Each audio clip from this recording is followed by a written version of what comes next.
Right, we're back with Villaincast. This is podcast number 4. Quick shout out to our sponsors and to the Discord channel, who that thing's just growing every day. And thank you for the discussion you guys are giving me. I'm joined today by, I'd like to say, probably the biggest mentor I've had throughout my entire jiu-jitsu journey, career, however you want to describe it. Priit, it's the only way I can describe you. Welcome. I know the time difference is going to be a bit severe if we carry this on too late, but yeah, I hate being making here. time for me. Yeah. Anything to do with talking to me, it's like, oh, I don't want to be here now. No, it's all good. It's 10 p.m. so I don't have time limit, so we talk as much as needed. Perfect. I know we haven't seen each other since the Amsterdam camp back in September, which was that was a great experience. I found seeing all those different coaches like Imanari and Ross Nichols, and a lot of the stuff they play and a lot of the games they play, and hearing your points of view on it as well. I really enjoyed that camp, and hopefully we'll get to repeat that this year. How's the situation looking in Estonia right now in regards to training? We are open. We were closed. I think you can say we were the lucky ones that, in a way, that I think in March last year, mid-March, we closed down, and then like everybody, and then it was closed till end of the May. And then we were open starting June, maybe just like a lot of restrictions. And then in July, like freely open until the mid-September, kind of late second part of December. And then they closed us down, and we opened up. This is actually like now been open like 2 weeks, and this Monday also, So the 2 weeks, and this Monday we've been open. So I guess February beginning, where we kind of opened up. But now there's actually today there's some science committee getting together again, and they're again thinking about maybe we have to strengthen things, because I think, as much as I know, I think there's some numbers that we are in the second place right now in Europe with a ratio of infectious people to 100,000, and whatever it is. So we're actually like neighbors, Finland. I don't know if Lithuania, but let's say Latvia, definitely they're going down. Latvia is, I think, very strict lockdown in a way. And Estonia is going up. And so we have like I think today was 800 something, positives. So yeah, it looks like there's talks about vaccines and stuff, but that some patches are coming, and some countries didn't get it, and there was some mix up there. But overall, it's not depressing. It's not, I wouldn't say, like, I don't know, promising. It would be much to say, but it's really weird that it's open, close, and that's kind of maybe a little bit tiring, and you can't really plan, and you pretty much live like a day, one day, second day, and you live like this, and it's very, very hard to make plans. You just try to survive. And yeah, so I don't know what's going to happen. The possibility that we're going to close our gym, or we're going to hang on, or so it all depends. So at the moment, we don't know what's going to happen tomorrow. So well, actually, we're quite fortunate in the UK. I think it's just happened like publicly. There was a announcement saying that gyms in the UK, I'm not sure if that includes combat sports, will be opening again from April the 21st, I think it is, or 12th. My birthday. Both of those. The April 21st. Oh, okay. Oh, that seems quite appropriate. I think that's why Boris chose that date. Yes. And then July, I think everything, like any restrictions disappear. So like nightclubs, theaters, everything just reopens. Like this is the apparently, as much as you can trust what they say, this is the end of lockdowns and limiting in the UK It's just going to be going down and down now up until the summer, and then that should be it apparently. But even like your numbers are going that down that they can predict that future. I think we were one of the first countries to really hit the vaccine hard. I think we've already had something like 15 million adults vaccinated, and I think the numbers have dropped quite significantly with regards to like hospitalizations. Okay. I think that's kind of driving their point of view. So hopefully at the summertime, we might be able to train together again. Hopefully, if you're unless you're catching up for lost time of last year not being able to travel as much. Yeah, it's been a really it's a good vacation. And a lot of people actually said, Priit, this traveling is crazy, you need a vacation. Well, I got one, you know. Yeah, enforced vacation, which is the other way around. You're being forced to stay at home. Yeah. So going on to the defense of BJJ, that was you told me about the site imminently dropping back in September. So how do you describe that? How that's gone since I last saw you? So the site was about to drop in September. We launched. I think we launched 5th October. Yes. Yeah, it's let's say. Overall, these are slow times. You know, people are training and training less, and some people are training and some people are having trouble. But I would consider, considering all what's going on, we are doing pretty good. And okay. Yeah, and maybe in a way that what I'm thinking that it was a really like a blessing in disguise for me, at least, that traveling dropped and online came up. Kind of like I got a substitute for traveling and something else to do. So this was very helpful. And so right now I'm thinking, I'm seeing that we are weeding out some bugs. We had a new front page. So now we have more material, more feedback from people. And we're restructuring something on a site that how it would work better. So seems like people are happy.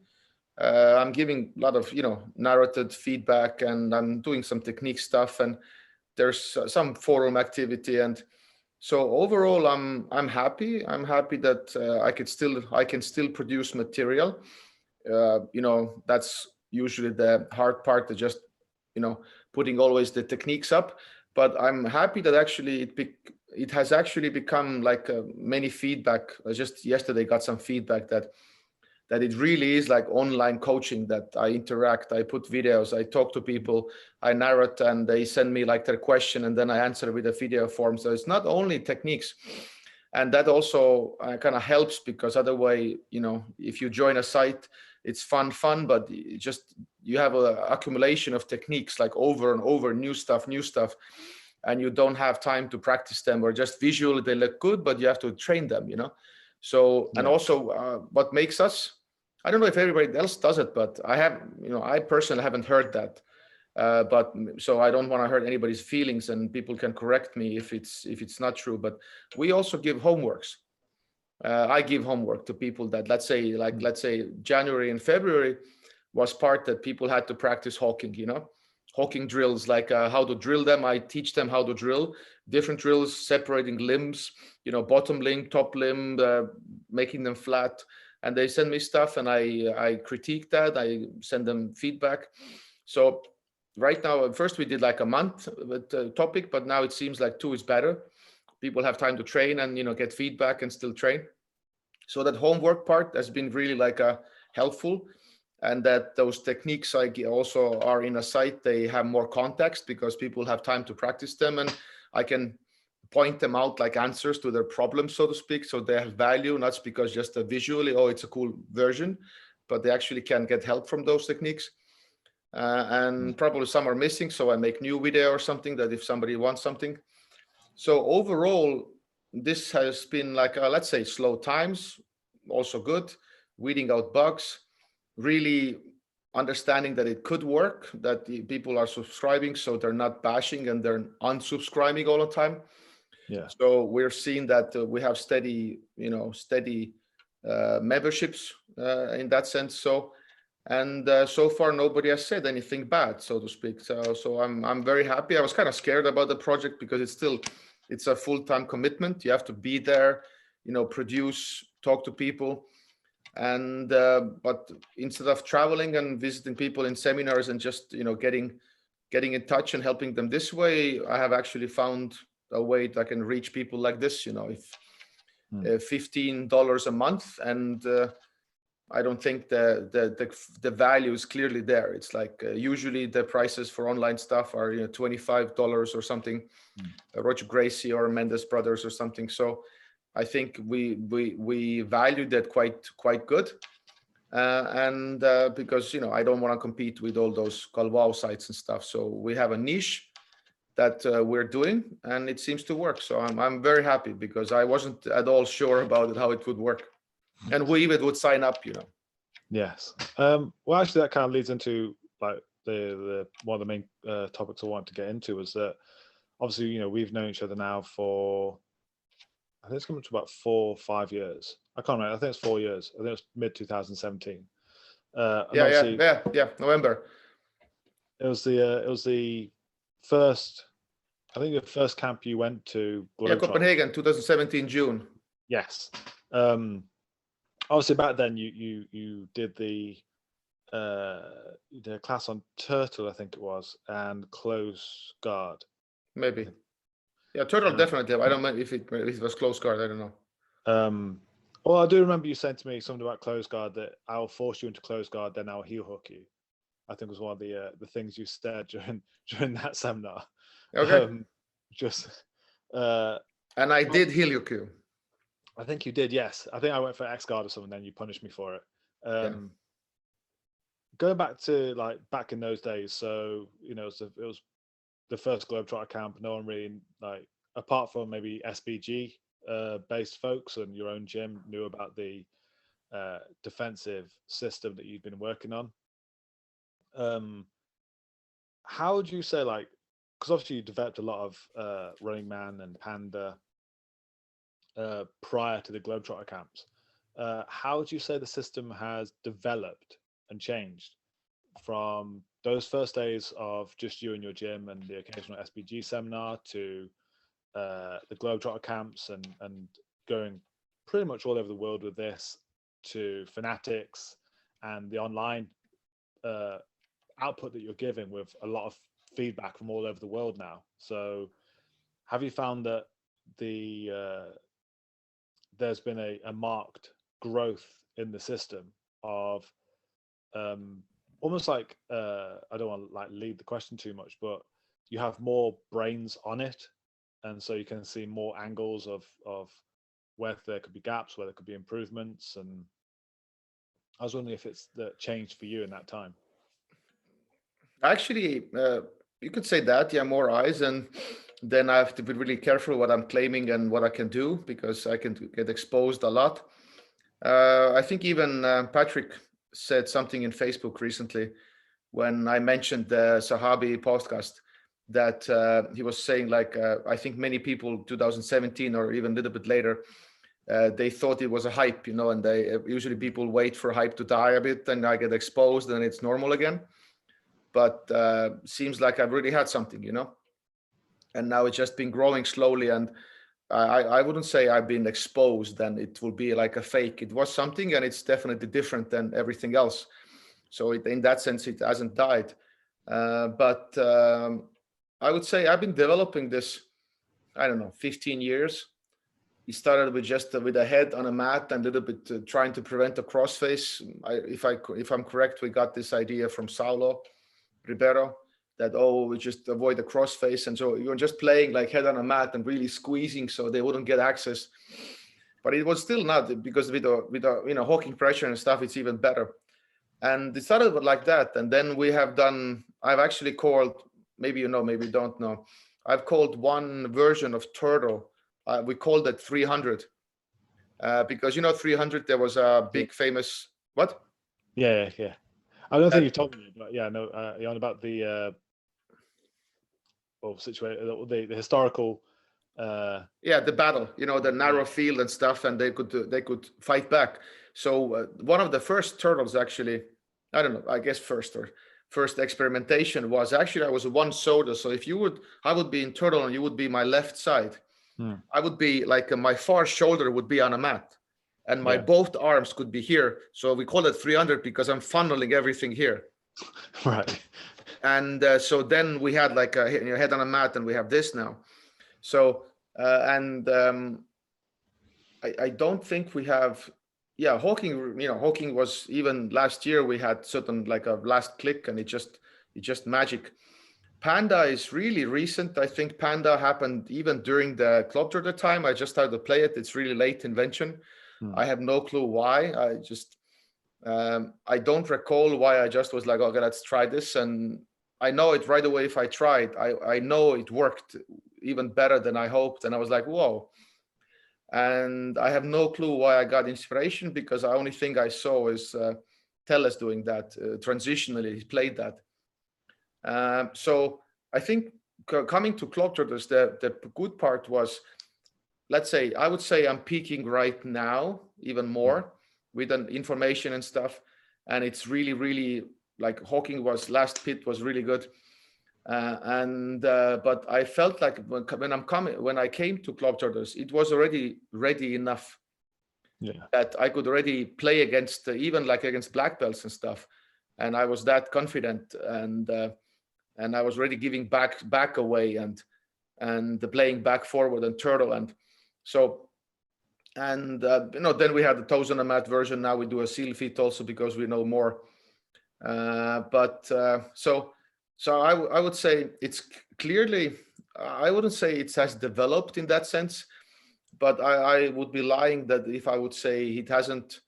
It has been a good time to weed out some bugs that people have been testing it. Then because all my reasoning and stuff, always doubting myself, that's why we have Hawking. Then something was missing, and all the Kimura defenses and stuff that opened up because of that. So definitely I've understood more because I've rolled with, I've had a better access to black belts, decent level black belts. So that has gave me more confident what I'm doing, because I guess I was playing it before, but always testing. And I guess now the usual criticism is like, oh, I haven't faced anybody world class, So that's like another argument people have. Oh, but world class guys will beat you. I was like, I'm 43 years old, and I'm not physically very shape. So why is that argument necessary?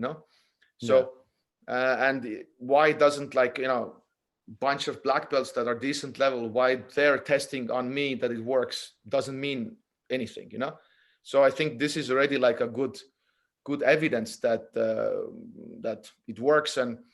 And so people always have doubts, and I don't mind, but just to kind of finish the blabbering would be, I've done it like 10 to 15 years, I think.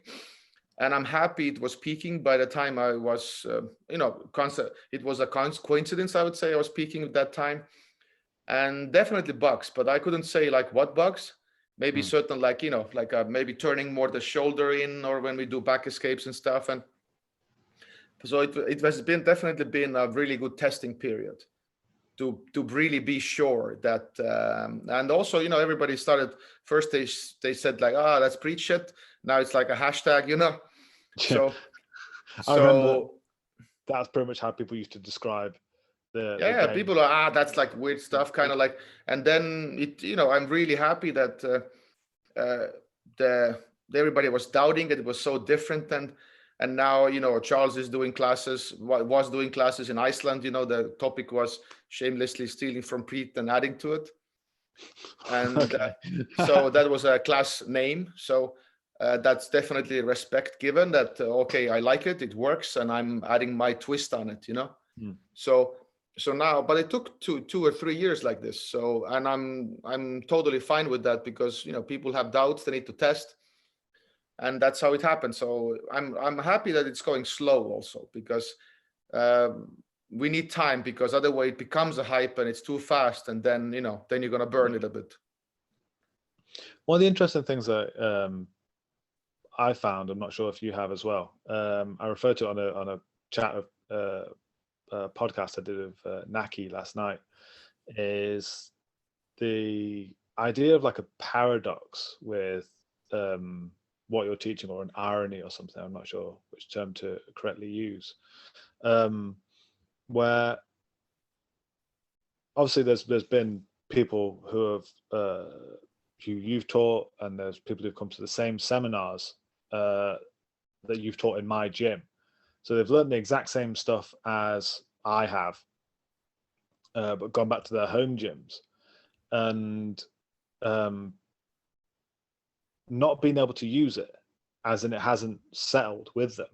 And it's kind of like when I've spoken to my students about this before, about how you've obviously got this incredibly strong defensive system, like going back to almost the days of Creontius, where you couldn't go to a rival gym and give away the secrets. Like you're like the coach who's gone out and given away your gym secrets in a world of, this wasn't really codified in some sort of in any sort of system. Obviously Ribeiro was doing it, Braulio was doing bits of it, and Marcelo and Teles, but no one had stuck all the bits together. And then obviously you had, and made this system in your gym. Then you've gone out and spread the good word. And obviously, my students saw this as well and thought, how can you go out and almost give away all this good shit? And it kind of made me think of this like weird paradox after seeing some people come to the seminars, and then, we see them again maybe 1 year's time and nothing's changed. That, do you feel that because this stuff is so different, that unless it's kind of adopted by the whole gym, it doesn't really cause that much of a massive growth in the person? Interesting question. Scientist in me says I don't know. Whatever the scientist means, but it's always safe to say I don't know and then start to blabber. But let's say I know people on my site, and we just had a Skype call with Michael that's also on my site right now. So he's kind of alone in his gym also, and he's infected a couple of people with it, but it's still people kind of don't like it because it's so different, so weird, and but then they're also confused because it works, and but it kind of contradicts everything their coach, a lot of things that their coach is saying maybe.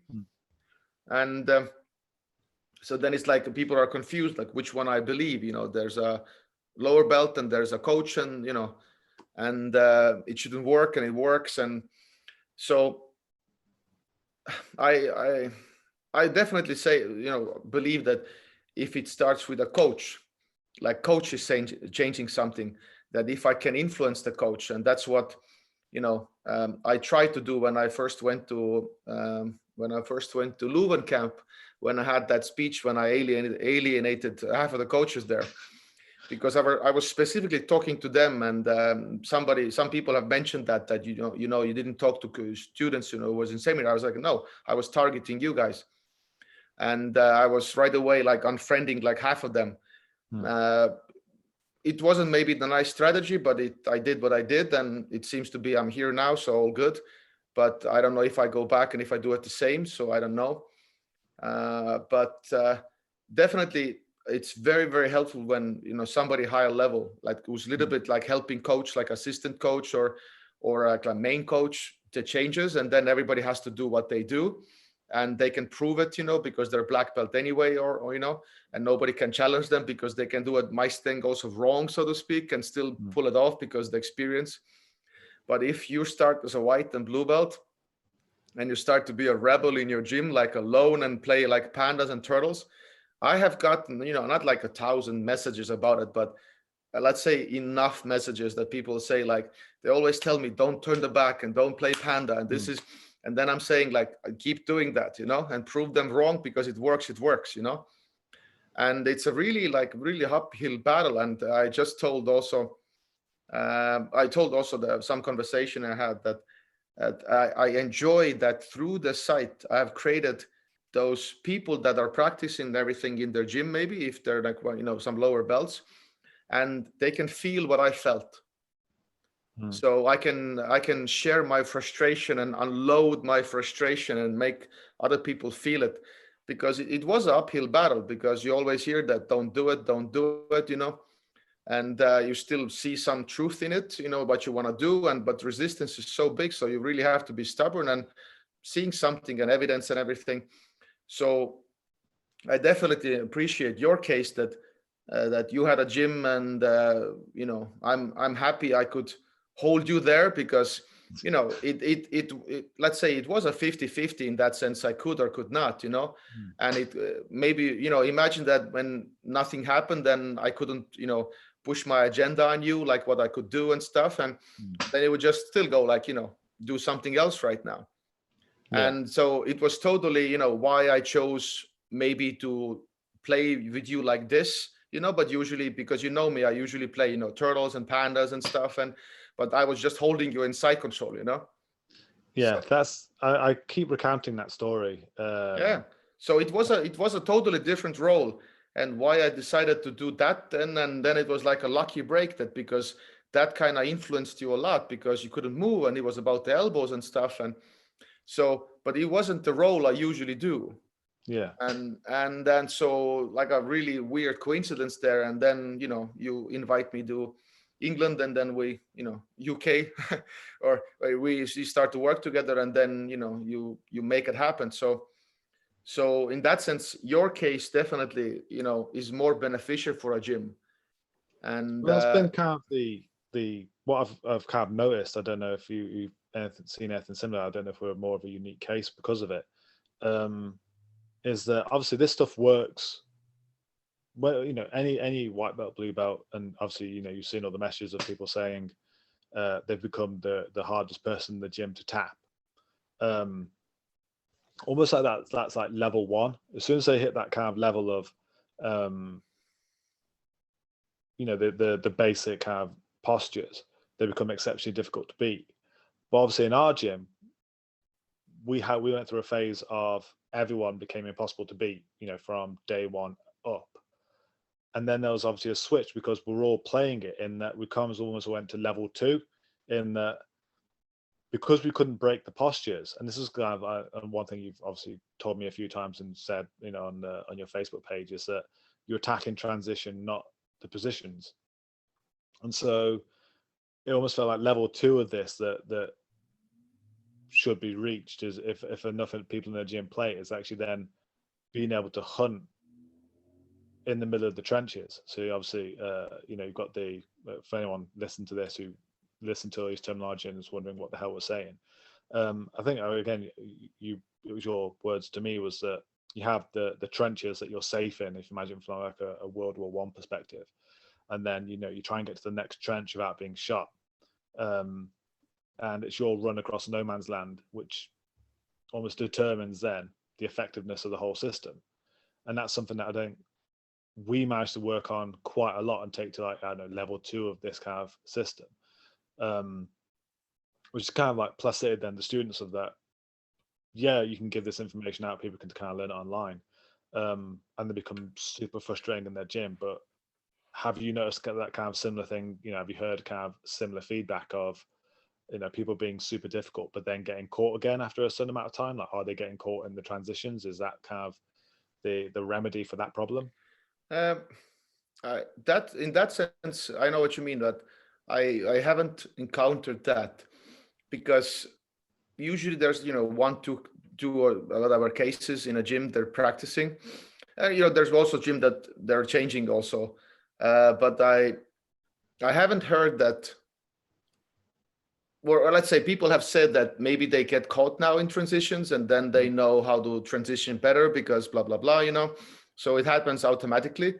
But I haven't heard, let's say, coaches, changing curriculum and then teaching transitional submissions, like even, okay, he has a side control and then he comes on top and then I attack and then he shuts down. So between that, we're trying to build an attack, So probably they're doing this if people are familiar, but I haven't talked to them like this. But I would expect that what you're saying that would be correct. If somebody's really rolling with somebody continuously, Mhm. And also I would say in your gym, I think it happens faster because like every round, everybody gets annoying person. But Yeah. if there's a one person in a gym, then I have like a, 6 rounds, and one of the rounds is that annoying person, and that's usually not enough irritation for me to say that I have to figure out transitions, because I know the 5 next rolls I can just attack the way I want. Yeah. So if the irritation would be bigger, let's say you have 6 rounds and 4 of them are against annoying people, then it's like you have to adapt, because otherwise you won't enjoy rolling, and everybody is annoying, and those 2 rolls will give you easy ones, and then you can rest a little bit. So I think that at least half or whatever, the irritation has to be there, otherwise it's too short. And they can just go, that's like, I don't want to roll with him, he's super annoying, that. Imagine like everybody is like this, then you can't really single people out and say, oh, that's the annoying guy. Like Yeah. every 20 guys you roll, everybody's like, oh shit, you're gonna adapt, you're gonna leave, it's that Yeah. kind of frustration. So I think that's the key right now, that holds people back, let's say in a gyms, that they don't develop it fast enough. Other people also that are attacking that system, because it's still like fringe, and only few people are doing this. Yeah. So I think the thing that kind of made me click onto it is obviously I'm pretty sure I almost like shut down our we weren't competing or anything like that. It was kind of like, we hunker back in and we figure this out. We figure out why this, how to absorb this into our gym towards the end of 2017, beginning of 2018, when you first came and taught grilled chicken. Then obviously spent a lot of time where everyone was just getting punished in the transitions, and so our transitions just got sharper and sharper, just naturally, because every round was that way. It wasn't until I went to maybe one of the Globetrotter camps a year later, 2 years later, where I then spent a week rolling with different people, and I came back to my gym sloppier than when I went. In that, because I was so used to rolling with, I can't roll with sloppy transitions even against white belts, because I'll get caught. Then I go to a camp where people aren't aware of hunting the transitions, and I'd leave everything open, as in I didn't have to care about it. Going from running man to turtle, my elbows will be open. I didn't really care about it, because I knew they weren't going to look for it, because they were looking more of attacking the positions themselves. I then would go back to my gym, and maybe for the first 2 or 3 sessions back, I'd just get murdered, just because I'd spent a whole week of rolling with people who weren't hunting those transitions. So I did start to see, I think there's something here that the positional work is really good. It works, against people who aren't suspecting it. But then to suddenly, go to this next level, it did require me just to come every round to be wrong with people who just knew where I was going, knew they weren't going to catch me once I landed there, and were just timing me out of everything else. I didn't know if you'd actually heard similar stories of people saying the same thing, but again, I don't know how unique a gym we are, in that every role from day one up is awful. yeah, but your gym is, it's really like your gym is in a weird place, that you really took it over and just changed a lot of things. We have talked about it. People have been in a seminars, and then year goes and nothing changed. And we talked about, it's like a paradigm shift or something. That it's so weird that they're refusing to accept this. Or they would think like they would have to change so much. Maybe it's denial or something. I don't know. It's definitely some cognitive dissonance thing, or not like you. I don't like person, so I don't like the information, but just it's so different. And maybe something shuts down in your soul or something, like I'm not going to do this, and I'm trying to find a way, my own, or some traditional ways. Who knows what it is? And it's in like your case, it's slowly growing. But even I felt like this is, I think, normal. Even when you don't train, your timing goes down. Because I think after a break, I think it was even this break that December to February or something, or maybe it was some other break before last lockdown, that I rolled with Tom also, and he like I don't know, reverse strangled me like 3 times, and I was like, what? like never, I was totally like timing, and I think Lizzie or somebody choked me also from the back, and I was like, okay, we have to get this thing together. And now second or third day, I was way more sharper because I don't know, I in my mind I did the right things, but just things were off, just the timing goes away. Yeah. And you just need to a little bit get back, touch your toe to the pawn, and then it's like, okay, now I'm back. And it's still hard, and you have to be careful because it's a fresh, but then kind of it comes back certain things. So I agree with you that I also think that sometimes it's fun to roll with people that don't hunt their way. You this thing should be hunted. Just it's relax in your mind, and you can just goof around and play. Yeah. But it's always, if it's always, that's why I don't like, that's why if it's like a Shark Tank, like everybody's rolling all the time hard, it's Mm. also weeds out certain people. So there has to be a fun part and goofing around, and more kind of this, that I can do stuff. And if it's always people are doing the right things, I think it's also tiring that you need to get rest from that. But for a competition and for fighting, I think it's really good. It's like seems like a very good way to get sharp, that you're motivated to train right things like transitions, being safe. So it's outside like environmental motivation because they're hunting the right things. So you're building the good habit. You don't have to actually force it, because I think other coaches also maybe are saying like, okay, that transition, do it better. But if there's no environmental, force that Mm. actually somebody's punishing for you, like correct way, if you don't do it, you will never do that transition, as best as you can, so to speak. Yeah. So I like that I like that the system kind of creates, environmental pressure for people to change. It's not like we have to rely on people to change themselves, and some people find a discipline and everything else, but most people don't. And then it's like always motivation and motivation. But if somebody hunts you well, you will find a way really quickly to adapt, and the motivation is never the issue. So yeah, so I don't know where we went with the question, but I also can relate to it, that just the timing and everything, just it's a weird thing. Like you think you're doing things right, but they a bit off, and it's already on. Yeah. Yeah. That's what I found. Like if I go away for any amount of time and I roll with different people and then I come back, it takes me a few sessions before I feel normal again. And Yeah, it's a do eat it for a couple of sessions.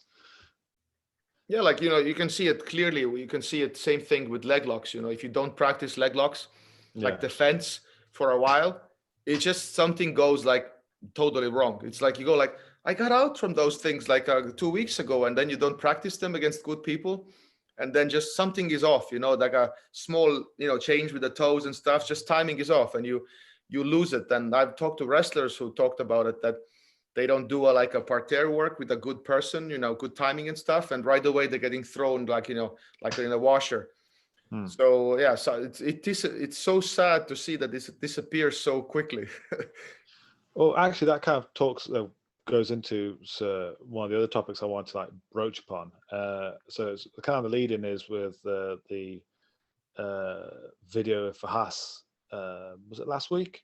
Yeah, So anyone who might have seen it, might not have seen it. Fahas Sahabi from TriStar was doing one of his live chats, and a super chat message went up saying about your system, if he'd heard about it, and what his thoughts about it were. And if I'm correct, he did say he'd heard of your system, he'd seen a few things about it. He then started to talk about how it was just a system for defense, and that defense shouldn't be your core focus. I think that's the crux of the video. It was defense saying you should obviously learn how a good defense, but it shouldn't be the. I think he said that at one point it shouldn't be the core of your like the yeah, neck of your system. So obviously, I have my own personal beliefs in regards to all this, but I know I think you've said a few things on Facebook or the Reddit and other places, but how would you respond to that? Uh-huh. Obviously, you're going to have a chat with him hopefully one day. But what would your initial response to I was Fahad? so surprised that he knows I was honestly surprised he knows my work. It would also, you can look at back, oh, it's logical, my stuff has been there and people have said that, I don't know what kind of bubble he lives in. He has his channels and stuff, and he has his people he's following. So I was really surprised. And yeah, he said like, we should all, kind of learn from him, kind of what he was saying towards me, like wealth of knowledge and stuff. But I think overall, what some people are saying, oh, I agree with him. He didn't say anything wrong, because he was saying like attack. You have to have attack also, and not only defense is not winning the fights. So it wasn't wrong things what he was saying, but the question was about my work. So, and I never said that you only have to do what I do, and just be super defensive. And so that's never been what I've claimed. And I don't think he answered that or let people know that he knows why I do it, why I go that deep, or why I think it's necessary to go that deep, or those reasonings. And of course, I agree that if you want to have a complete game, and then you have to attack, and I always talked about it. So this is obvious. And also, he said like, oh, if you show your back to Gordon Ryan, he would probably choke you out. And he kind of, if you throw a world's best grappler into the mix, it kind of nullifies everything, so, but I'm also would say like, would Gordon Ryan tap himself when he takes Gordon Ryan's back, Yeah. So because because that's the level then, and then I would say there has to be a way. We know that we can get out of deep submissions. There's my evidence that I know I can do in what level. And we have seen it also in competition, and from what very, very deep submissions people can get out. So I don't think that getting out of those deep positional, controls is that different. So if we can get out of deep submissions, we can get out of world-class deep positions. I'm not going to say that I'm the man to do it. If somebody high level, world-class high level takes my back, young, athletic, whatever person, I don't think that's a fair test. It should be the information should be comparable. What my answer would be to that control, and then we can test it. It doesn't have to be like my athleticism against their athleticism. Then it's a timing issue and strength issue. It has to be like what the information counters what information. Yeah. So I think it's testable, and I'm strictly believing that it's possible. Can I do it now, or is there information now or not? Doesn't really matter. But the absolutes, I don't think it's like, oh, it takes your back and then it's done, So I don't think that's fair. And so, but I would definitely like to maybe explain myself or have a chat, or, he has a wealth of knowledge of escapes, and he clearly, the stuff I've seen him do, he actually plays similar turtle that we do. He has been one of the, I don't know, last clips I saw, he was playing seal feet, arms were here. He was actually explaining people that why his arms are there. I never seen him actually. I think I've seen him play turtle, but I haven't seen him play that turtle. So I would probably ask him, like, because I haven't seen also that the Danaher guys, they play that turtle. I haven't seen that. So maybe it's there. So I would definitely like to have a chat, and, maybe how much he plays defense, or discuss that why I go after that. Because also I think somebody said Sonny Brown had a podcast with Craig Jones recently, and Craig was saying that why they're so good, because even I think the reasoning was Danaher sometimes or always, I don't know, doesn't allow people finish submissions because they can have like really end control and ready to tap, that position. But then other people can try, that. And if you really tap them, then you really know you had them. It wasn't like a quick tap because you have to go aggressively. So they're always training that end danger range. But so I find it very fascinating, that method of training. I think I've done it in that sense, but I'm, it's always fun to rediscover good things, so to speak. And but my thing is like, okay, I can let people there and they can figure stuff out themselves by just practicing this way, that way, and finding out what you have to do. But I think there's always, I also think there is a system we can give people, that they don't have to just figure things on their own just to be tough and just to get out. Yeah. We can teach them those things, and I don't think all of them has been thought out. So in that sense, I would really love to have a discussion. So we'll see. I think he's a busy man, and yeah. So it was a really, I think it was a 2-minute answer or something. So Yeah. so probably he has more to say. Maybe whatever videos he has seen, what he thinks about, let's say even from Panda, what are his thoughts, and so would be interesting. So we'll see if it happens.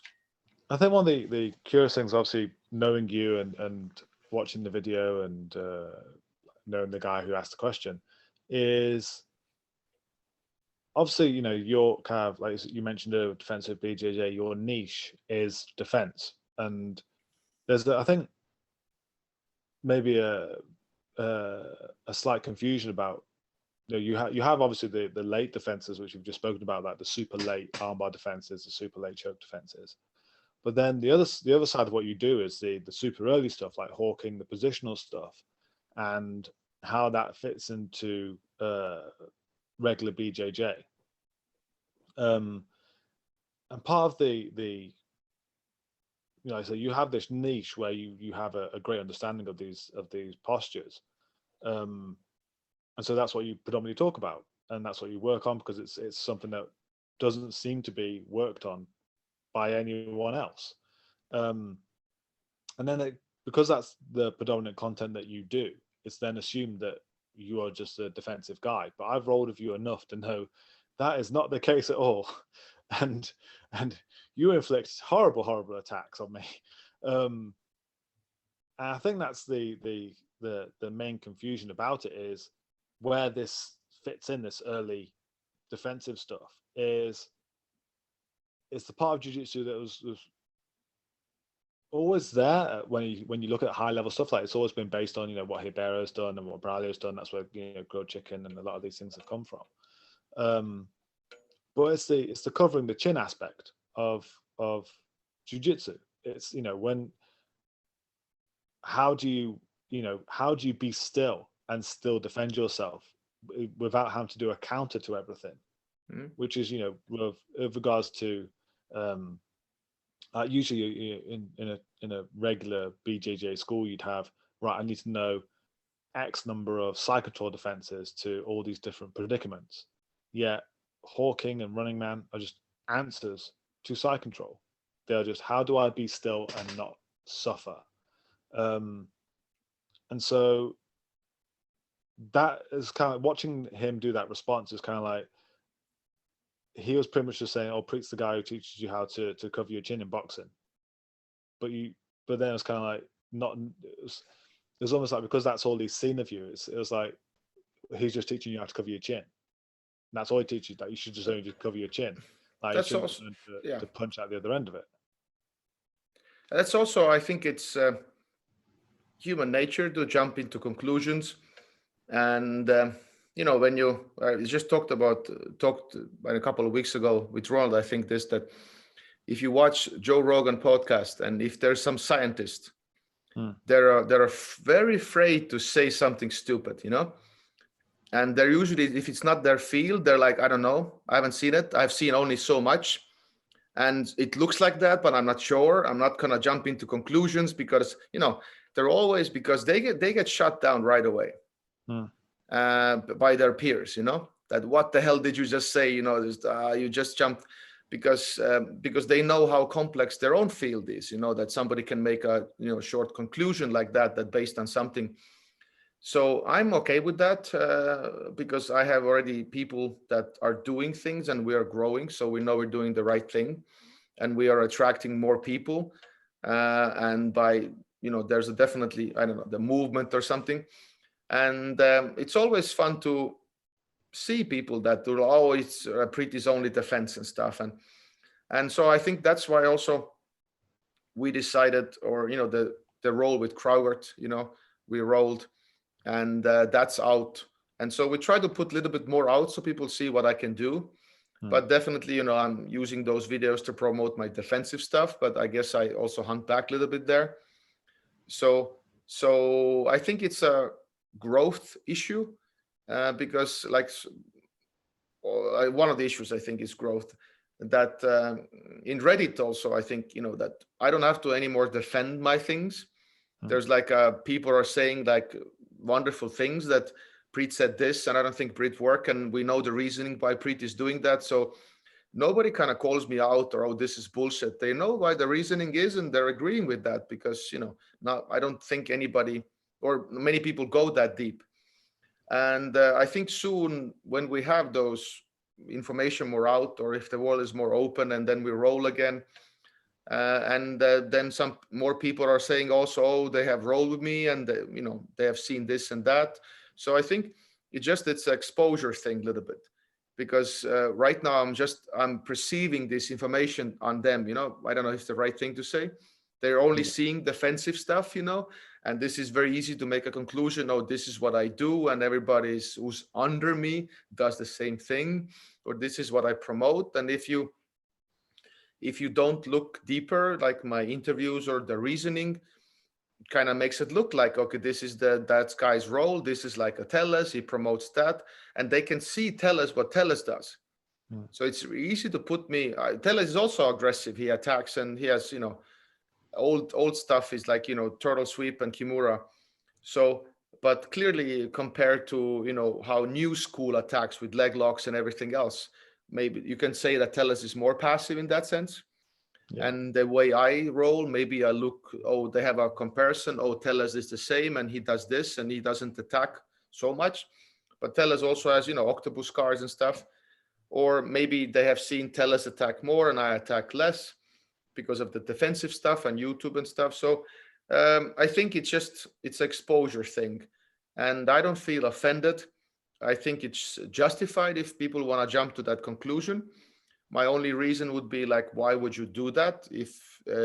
Because that's like some kind of logical fallacy again. You just see something and you just jump on that and say that everything is like this after that.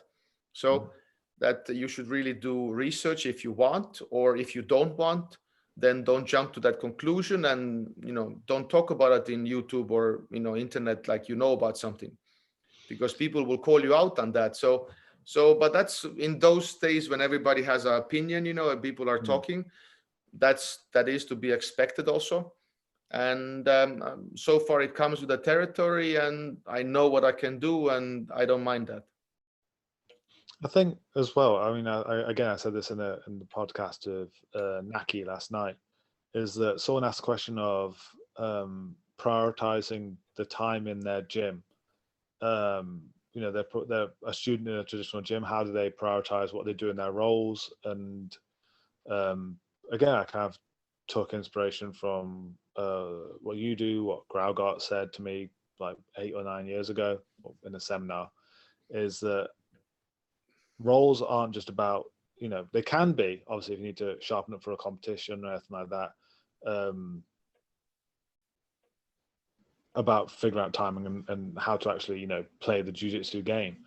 But by and large, and this is something that I think I probably only realized at brown belt, is rolling just another tool just for working on stuff as much as drilling is. Like, it's almost like drilling and rolling are kind of kept apart from each other. Like here's the learning part, and here is the implementation part. When in fact, rolling can be just as much the learning part as drilling is. I think Keenan said something very similar about it as well in his Globetrotter seminar 7 years ago.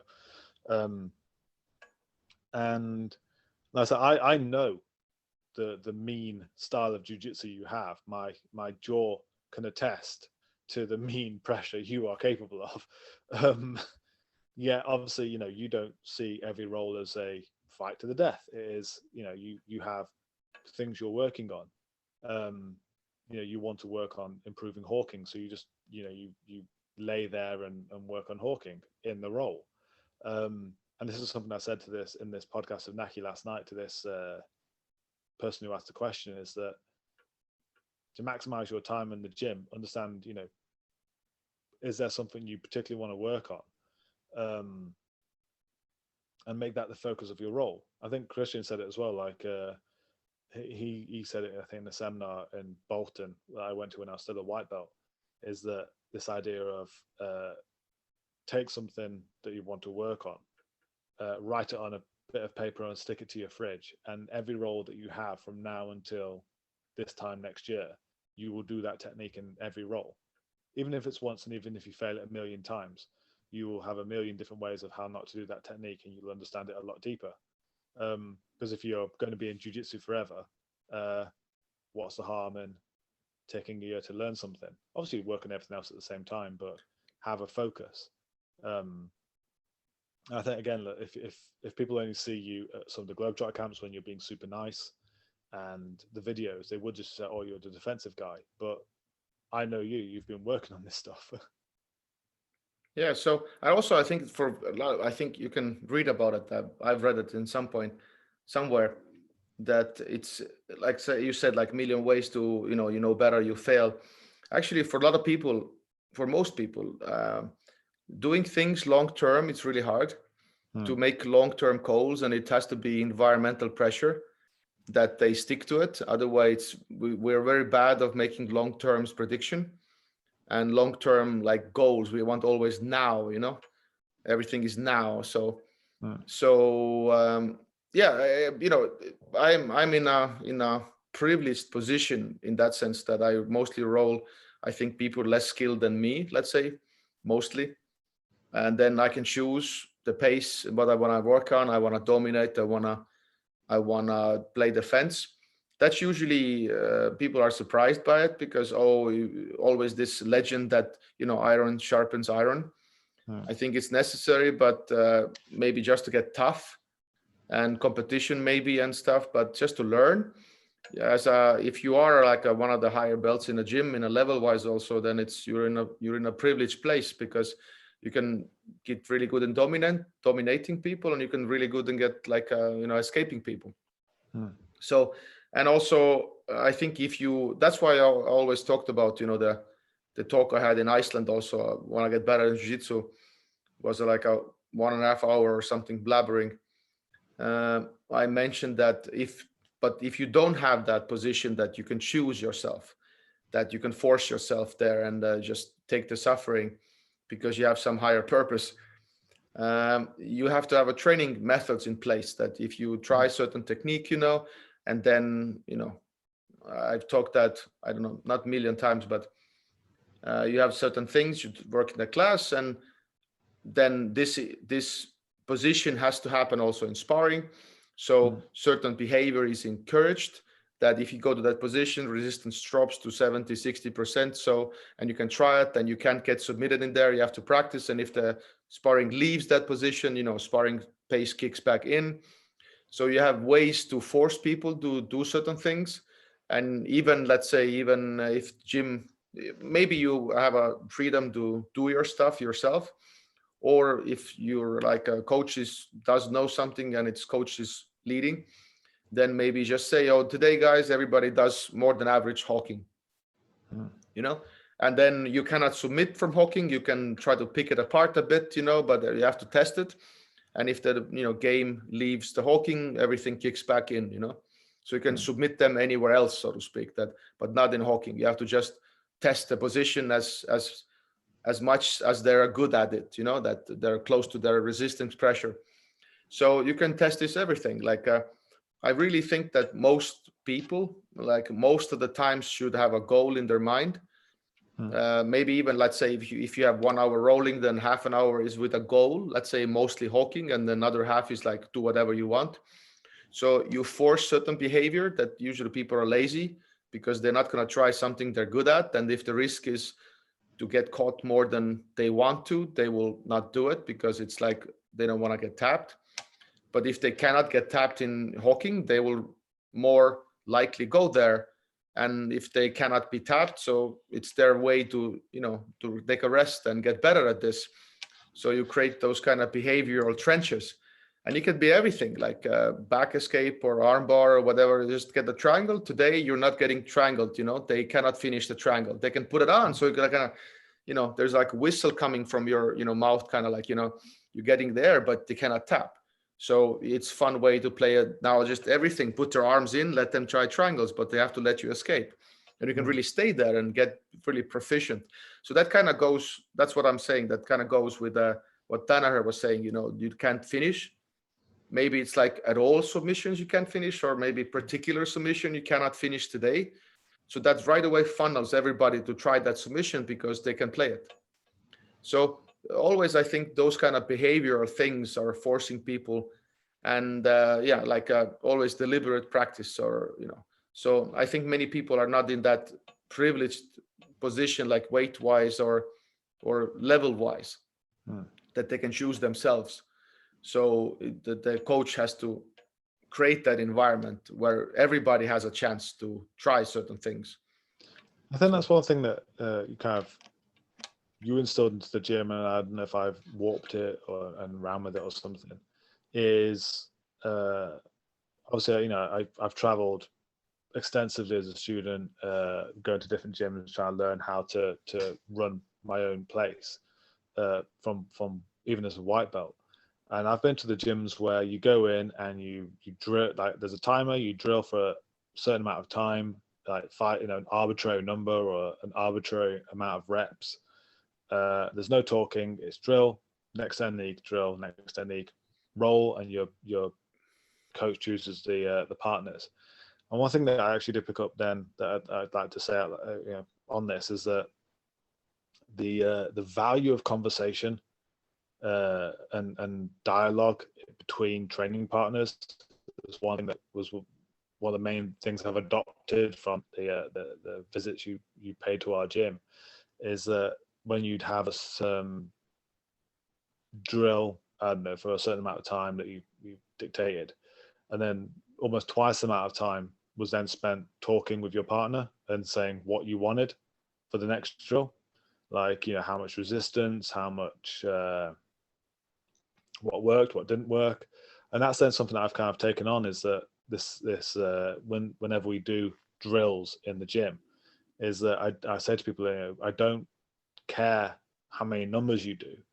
I actually would rather you as the person having something done to you, you feed back during, as in, let's say if someone's putting pressure into you from side control, I want the dialogue to be there. I want there to be actually a lot of conversation of, can you move your shoulder here? Can you move your arm here? Can you put your weight here? Because it's very hard to know what your own side control feels like. So dictate how, if something is working, like I think that was one of the main kind of takeaways I had, was like the importance of dialogue, the importance of, even in roles, like say what you want, like, today I'm working on this, can we go through this? And there shouldn't be that kind of old school block on such things. And actually it was something that kind of jolted something in my head. I think it might have been Taza. He came down just before you started visiting us, or it could have been someone else. I don't know. I've been hitting the head a lot since then. Where he said, like, Danaher's, the Blue Basement, they spend, I don't know, I'm probably warping a lot of this in my head, as long after their rounds talking about that round as they do actually sparring. So instead of the Spartan, 5 minutes on, 30 seconds off, let's go for it kind of training, it's like they have just as much time for dialogue as they would actually training. And so hearing how he's incorporated a lot of dialogue into how he teaches and trains, and then seeing the dialogue you kind of introduced us to during the seminars, like you just said then, like, actually, the coach obviously dictates the environment of the gym, but giving the allowance for people to actually have that, I think that was critical in how we've improved and how everyone in the gym has improved? It's, one thing, people who do jiu-jitsu, what they like to do. They like to talk about jiu-jitsu. Yeah. There's like a thousands of memes, like, like, oh, can I tell you, if you find somebody, who's interested of jiu-jitsu, you will just explain them what it is, And so there's, people making memes about it, that we're not like, the memes about cross vegans, CrossFit vegans. crossfitters and vegans. I said cross vegan. Cross vegans. That's the new term now. But yes, you make people talk, and they're very passionate, and people, I think in their soul, whatever, they want to help, they want to be a better partners. And this feedback thing, kind of, it's still scarce, I would say. It goes around. Danaher seems to talk about it a lot. He's mostly mentioning in his Facebook posts after class talks that we sometimes spend enough time after class, or if he saw something troubling, he will address that after the camp. And that's really good learning process, because you have the question in your mind, it happened, and then it's fresh. So why not fix it now? So I don't know, can you do it like every class? Let's say, I think it's maybe available from a certain level, that everybody is in a certain level, and then you add specific problems, and then you discuss about it at the end of the class. So, but it's still, I think, maybe Danaher says something, or I say something, feedback, but you still go around and people don't use feedback. And then it's like, guys, just, this is the one thing you have to have. And some people have said they don't like it, but then it's like, you have to read a book. You have to kind of listen what they're saying, because they know, the people that are studying, the teaching and learning and everything, and talking about it. It's like a little bit like visualizing. It helps to remember stuff better, talk about it. It's you have a context, you share somebody, and so there's so many benefits, but there's still resistance to it, and it's not very. It's always, if it's very natural for me, then I find it's very unnatural to not find it anywhere else, because it's so obvious for me. But feedback is still like, I don't actually, I've done it, not went to gyms and then asked why you don't do it. But I've visited enough, and if I've seen classes and still people don't use feedback.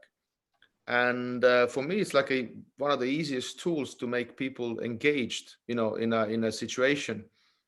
And so that's all this kind of, ability for me to do less work, because I always said this, jokingly, kind of, I'm lazy, and because I don't want to see all your mistakes, because I have my own things to deal with. So I'd rather give that responsibility away, that you take care of each other, and you see, and and then you talk to each other, and you can leave me be, so to speak, that I present the information, and that's my job, and I see overall stuff. That's kind of what's missing. Maybe I come up with certain tweaks.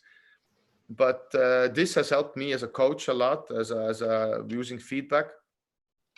And so if somebody's listening again, there's books about it. Every sport book that talks about the learning any skill or sport, that talks about feedback loops and how you create them. So kind of impossible to get any good in a reasonable amount of time without feedback. So the stuff we think is a joke, but actually happens all around the world all the time, like half an hour warm up, or 20 minutes, 3 techniques and roll.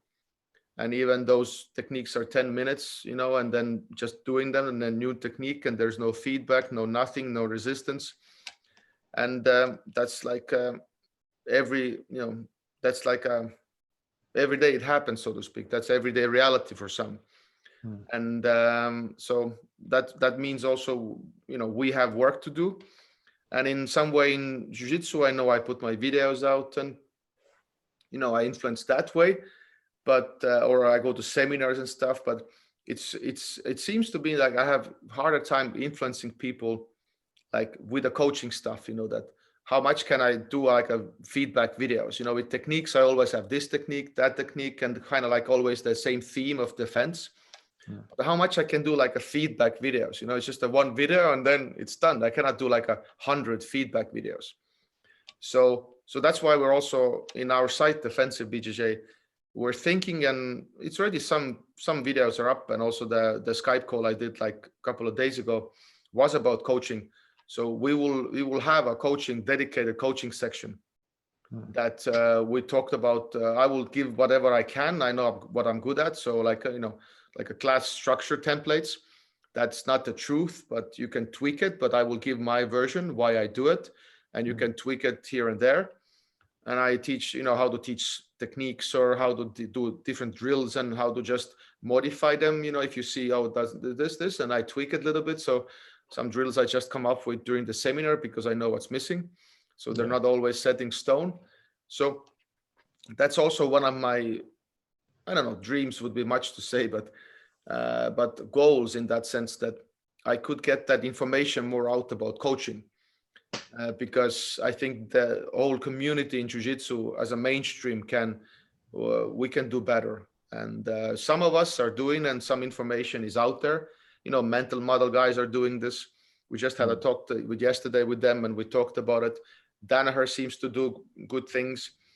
Some information is leaking out, but there are still kind of secrets, so to speak, that you hear Greg Jones saying this and you hear that saying that. So he hasn't put out his training method, actually, that what he's doing. There's Berniaki, Island BJJ guy, if I say his name right, Rob.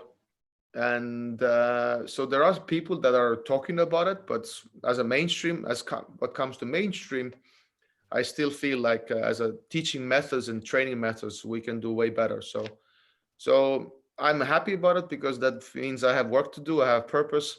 Otherwise, maybe, I would just find nothing to do or something. So I appreciate that. So I have work ahead of me. One last question, and this came up on the. Oh, that was sudden. Okay, sorry. No. No. I've realized that we've been talking. I made a joke. Is kind of still going on with the defensive BJJ, and I know a lot of the stuff you're doing and have taught has groundings in wrestling. And obviously, we did a session pre-corona on wrestling, and you taught me quite a few things then. One of the questions I was actually asked is, are you planning on anything in regards to how you have a system of positional safety in regards to running man, turtle, panda, and they all kind of fit together? Do you have a similar thing in the pipeline, or would you ever consider the same for the stand-up side of BJJ? No.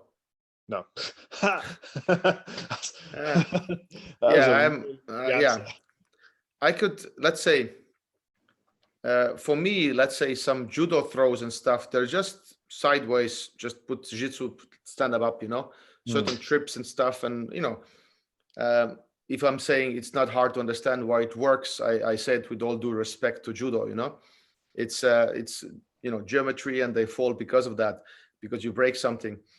But I right now I would say there's not enough time, because that goddamn defensive side of BJJ is, I would still say, a little bit over exaggerated maybe, but it's still so much understudied. I find it's very weird that even leg locks and leg lock defense is more studied than, I don't know, jiu-jitsu positional escapes or something. You know what I mean? It's so much information out how to get out of leg locks and sequences and stuff. And there's really nice studies about it. But then what comes to kimuras and all those, arm bars and chokes, and then it's like random here, random there, So I think it's still understudied. So my hands are full. But if somebody, I can, give my opinion about it. If I don't know what there's to fix, because I don't know what is the problem. Because jiu-jitsu, I recognize the problem, that escaping and everything and the way it's taught and doesn't make sense. If somebody heard that, that's a bigger story, but I just oversimplified it, the problem. But I don't know what's the issue with stand-up, because if I would still say, if somebody wants to have a good stand-up that works in let's say in jiu-jitsu, still I think it has to be a combination of sambo and judo. Probably even more sambo, because sambo fights more like butt back. Judo is more upright. Yeah. And sambo has, leg attacks and everything else. They don't have those restrictions. They cannot do chokes, but I think they do all the other stuff. They throw, there and there and there and there, and they are very wrestling based also. So I think those arts are wonderful. And yeah, like, I don't know what could be the issue that would not make sense in those arts, that I would have to put my mind into it. Probably, I could go like, okay, maybe defense is not systemized of early, mid, and late, certain throwing escapes, throwing counters that maybe they should be, because clearly I see that I've seen, let's say, Georgians, I think it was a Georgian judo that, somebody throwed him and he kind of flipped around in the air and landed on the belly all the time. He has done this also in competition. So there's like a seminar footage, people throwing him, like a forward throws, all kind of things. He just lands on a belly and kind of counter throws them and end up even top. So clearly we don't see it, everybody doing that. We see mostly if people are thrown. I don't follow judo, but a lot of times you see like people just fall. Yeah. They don't have that kind of very late defense like that. Maybe it was a Georgian, they do. So why is not like, maybe it's a time issue. They don't have time spent on that so much, So, and so this is like a blabbering about it. I don't know what the problem is. And what would need fixing, that in jiu-jitsu the problem is very obvious for me. Well, one question I'd like to finish on then is, like I said, you've dedicated yourself to this one problem of fixing the defense in jiu-jitsu. Like I said, there's so many other aspects of the wider grappling game, such as stand-up and legs, that could do the same intensity of study, but you like I say, you don't have the time to. How would you clone a Priit? As in, how would you clone your base methodology to be then applied to those other problems if someone was to take that on? Like, you mean judo and wrestling? Yeah, or judo, wrestling. I think it's just jiu-jitsu or leglock game. I think what I think it has to. It seems it has to. It will come to you when you have practiced the art long enough that you know how it works, and for me at least, because clearly other people, maybe they complain as much, but maybe they haven't found a way, so they actually, have come to the same conclusion as I do or whatever. Because certain things for me in jiu-jitsu didn't make sense, but it wasn't like just right away. It was just because we didn't, bridge and shrimps and stuff, and it was always hard to teach. And also the question why we're giving right away crossface underhook and we let people connect the arms in side control, that wasn't super obvious for me in the beginning. We still did it, that was a side control, and we taught, and then I don't know how it came to me, like, but why we're letting them to have it, So just how that question came to be, and then it was like, oh, but maybe if I don't give them crossface underhook and make it a fight, what happens then, So it wasn't also obvious for me, and I really don't know where those questions came. And then it was like, interesting. So why we're making it hard, and we're escaping the pin, and the pin purpose is to pin, not to be easy escapable, So it was like something is wrong here. And then kind of, everything kind of takes time, and you see it here, see it there. But I really think it comes with doing the art and running into the wall a little bit with certain inconsistencies that you can't make people better. Yeah. And like you teach it, and then somebody tries bridge and shrimp, and somebody top guy will resist, and then they say I can't, and then I say try harder, and then it's like, and then I consider it like it's kind of partly my fault that they don't have success, and maybe the information could be better. And so I think it comes by teaching to others stuff, and then you see it kind of they don't succeed, and it should make sense, but we see it in the videos, and then we teach it, and then they still have hard time. So maybe the information is wrong, or how to do it better. So it's that kind of driven process. Yeah. And so I would have to know judo and do wrestling to the point of really understanding the moves, and then we'll see like, okay, that doesn't make sense. That doesn't make sense. But I actually think like what comes to collegiate wrestling, I deeply enjoy how thought out the process is. If you take like something like a turtle DVD from the wrestling turtle, they have a lot of, like, I'm not saying everything, but they have so detailed explanation of all the sequences, this, and this, and they're doing grabbing stand-ups, and it's so well thought out compared to what we do in jiu-jitsu. That's definitely understudied. So I really envy them.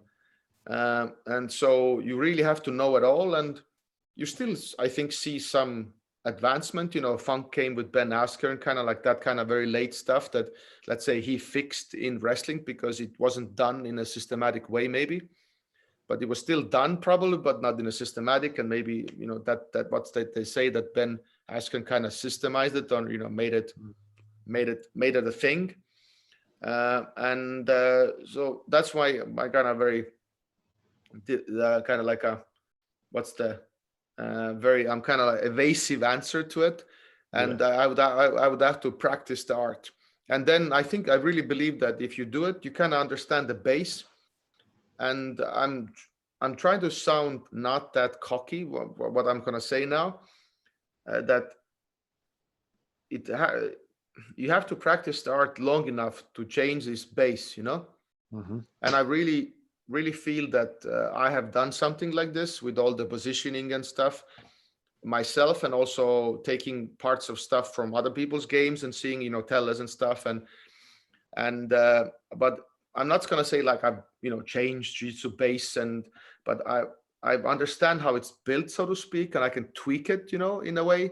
And I understand the problems, and I can add my own stuff and kind of put that system together. So I'm saying like this, so I'm not going to say I changed jiu-jitsu or something. That would be silly, but you know what I mean. So in that context, but it takes a time to get to the level that you can start to do that. Yeah. Because most people are still copying and doing what everybody else does. Let's say with Lachlan, because I'm not the leg lock guy, I would say I'm average or something. I'm even, to the average or something, not above. I don't know. I don't consider myself, I know stuff, but I'm not definitely a good leg locker yet. But I was really surprised let's say what Lachlan did. His, outside, what's they call it? Outside Senkaku, with his stuff. So he came from out of the blue, so to speak, with his stuff. Like people, did all those Danaher guys. They already made leg locks famous. Yeah. People were like, but seems like most of the people, they were like just mimicking them, what they were doing. Yeah. And for me, it's like, was super surprised. I think I talked to some people about it, that how come if we have so many minds working on leg locks, and then Lachlan came and he made outside Senkaku, and now people, oh shit, we have another position. It's like, how come you did not find this before? Why it took Lachlan and his way of maybe solving the problems and seeing like there's one position that's missing, you can have also had like this. So this for me is very surprising, that it takes somebody with certain maybe problem solving mindset or something that sees like, okay, something is missing there, or I don't know how he came up with that, because seems like rest of the world didn't, so to speak. Understand what I mean? So I hope I don't hurt anybody's feelings because somebody did something in basement and couldn't show it, But so so it came like now outside Senkaku is a thing, People are practicing this, and there's like Robert Degler videos, like every video is like basically like a backside, whatever, the 50-50s or So now it's a thing now. So So how it happens, how some person could change some foundation. Danaher did it, I guess, when he systemized, that, the legend of why you would avoid 50% of your body. Yeah. Somebody actually made a meme about it. Legs are only 34%. What's the other 16? Yeah, I saw the one. Yeah. Yeah, that was actually pretty nice. Like, it's not 50. So that's precise, and so he could, change certain foundations, because clearly leg locks have been done before, but he kind of changed something. He kind of, when you look at his DVDs, he's like systemizing. Oh, we have a rotational problem, this problem, that problem. He's really put thought into it, and so he could change that. Lachlan added something. So yeah, I haven't had a recipe for that, because it's still rare somebody does that, in some fields. People innovate on other people, but certain foundational changes, they're quite hard to do. And like I said, for me, just to play with the side control, it took 15 years to really kind of what you saw in the 2017 or something, that kind of what I played. And it wasn't even the good hawking back then. It was still a turtle and stuff, maybe panda. So I would really like to also hear in some point how Lachlan did it, that maybe he's been looking for a couple of years already, that he recognized the problem. And so those developments are usually very interesting stories that you can look backwards, go like, oh, okay, it's already started back then, So, Yeah. so that's a really long and winded answer for your question.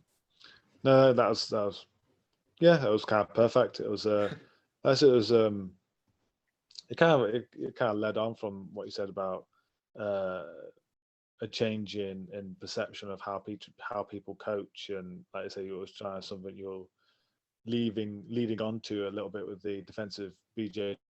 It's like not just the technical side, but the how to implement and the coaching aspect. I was just seeing if you had any ideas on changing people's approach to jiu-jitsu entirely, and make them more investigative with how they approach jiu-jitsu, and like I said, like how you have been investigative, like what made you want to do this in the first place. And so is there a method? If you ask me that, I just honestly I couldn't answer, because why I was developing turtle and why it was a 300 and why I just, the only thing I can tell myself was I had problems, I have teaching. And I guess coming back to your what you were saying about Croward saying do it 1,000,000 times, and then how the 1,000,000 times do it wrongly, so to speak, and finally deeper something. Just, I guess if you teach something like, let's say, 1,000,000 times, and it sounds silly when I say it in that sense, but you can't make people escape systematically, then you feel like in some point you run out of options. Like you try this, that, you look, and there's like all the options, they're not like something's missing, something's off here, that it doesn't produce the results we expect it to. And I'm not going to accept the results we have, because we could do better. I believe that. And then it's like, okay, we have to study ourselves because something's off. And but I guess the strength to believe that you can study, or you could be right to study it, because you could also be wrong, and it could be just solvable by something that you don't know yet. So it's a tricky thing, because sometimes people are just, you don't know the answer, and you just haven't met the person, but maybe the answer is totally wrong, and how do you know it's wrong or not? It's not around the corner, So clearly we can say that the information I'm promoting, we have evidence, people doing in EBIs or stuff. Some defensive guys are doing certain things, and Jeff Glover, Gary Donnan, we have seen they have crazy level of defense, how they move. But but be the guy that systemizes it, try to pass it on, because they clearly have tremendous skills, and maybe he can pass it on to his students and stuff. But what comes information, what they put out, it's not fully out. So that's maybe they do at some point. So, but I'm kind of, putting everything together. So there was a initial problem that I guess I believed I could solve. And first, maybe I just went small steps, and now we're here. So I couldn't, in a million years, I couldn't imagine, this position where I'm at the moment. That is have led us to this, and Vira Sahabi mentioning me in one of his podcasts. Yeah.